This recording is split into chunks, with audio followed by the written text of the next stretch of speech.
to show you how to make the finishing touches on a delicious creme brulee. We're going to do the glazing process. I've used two different types. One is the pumpkin cheesecake blend from Wild Tree.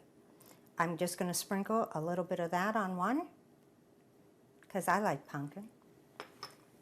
And on the other one, I'm using the Very Berry cheesecake blend from Wild Tree and sprinkling that on the other. Now these can also be made, and you'll see in later segments, into cheesecake pies, cheesecake dips, cheesecake spreads.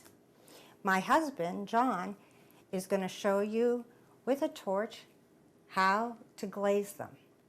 Now, he's using this because I'm really not good with the torch, but he knows it better.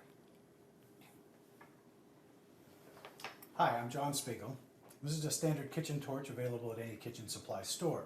It's powered by butane. It's refillable. You get a canister of butane and you can fill it right through the bottom.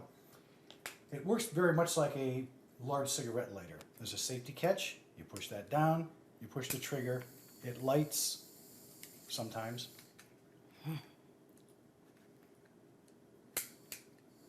Yeah, it's not going to work this time. There we go. There we go.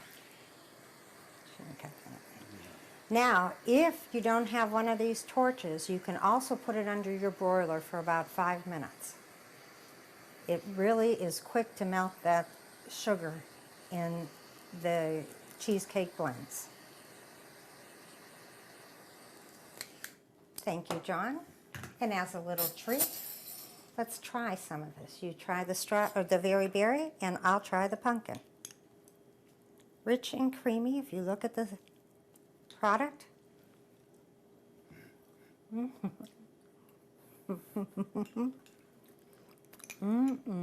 My favorite dessert.